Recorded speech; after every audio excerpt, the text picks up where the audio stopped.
Welcome to Take 5, your 5-minute inspirational message from Solid Rock Drogheda.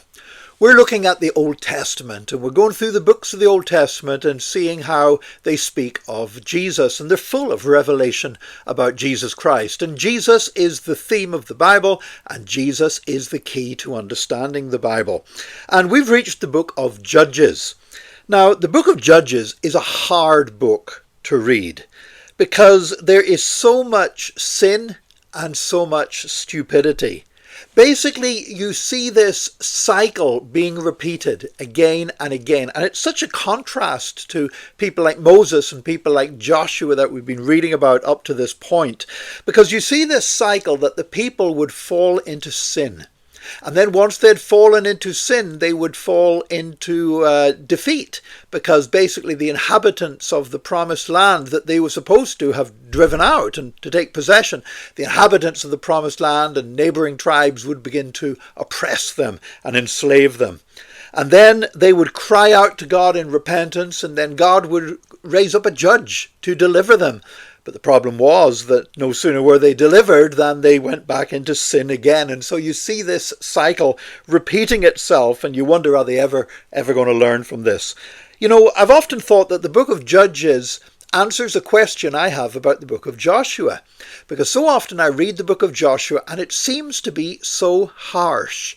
The way it's getting rid of all the people in the land, don't let any of them remain, and it just seems like, God, why are you being so harsh against these Canaanites? We know they were wicked, but does it have to be that brutal and harsh against them? And I think the answer to that is in the book of Judges, because in the book of Judges you see that because they didn't drive the people out of the land, that therefore they kept being corrupted by the wickedness of the other tribes that were round about them. But nevertheless, you get these judges, and that's why it's called the book of Judges, the judges that God raised up time and again to deliver the people. There's Othniel in chapter 3, and he was a nephew of Caleb. Remember, Joshua and Caleb were the only two guys who wanted, out of the generation that died in the wilderness, they are the only two that made it into the promised land, because they said, we can do this. Well, Othniel was a nephew of Caleb, and his name means the Lion of God, foreshadowing the true Lion of God, Jesus, the Lion of the tribe of Judah. And then, of course, there was Gideon. I think many of us are familiar with the story of Gideon, but an often overlooked part of the story of Gideon is that before God used him to deliver Israel from the enslavement of the Midianites, first of all, he had to cleanse his father's house, because his father's house was full of false idols. And in order to serve God fully and to be used by God to bring deliverance to the nation, he had to cleanse his father's house of idols. And, every time I read that, I'm reminded of Jesus whenever he went in and he cleansed the temple, because Jesus wanted to cleanse his father's house from they turned it into a den of thieves and a marketplace. And then there's also in the book of Judges, there's Samson. Now, you might think, well, hang on, what on earth can Samson tell us about Jesus? Because Samson was rude, he was ignorant, he was sex crazed. I mean, basically, he kept hooking up with women, and that was his downfall every time. And what on earth can Samson teach us about Jesus? Well, Samson was sold for silver, just as Jesus was. But I think the greatest thing we can learn from Samson as it relates to Jesus Christ is that Samson's greatest triumph, he defeated the Philistines many times, but his greatest triumph was in his death.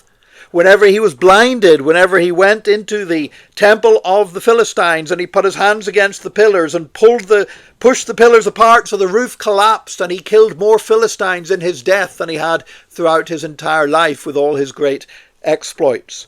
And just as Samson won his greatest victory in death, so did Jesus. And Jesus won his greatest victory in death like Samson, with his arms stretched out wide. But where Samson had his arms stretched out in vengeance, Jesus, in contrast, had his arms stretched out in forgiveness and said, Father, forgive them, for they know not what they do.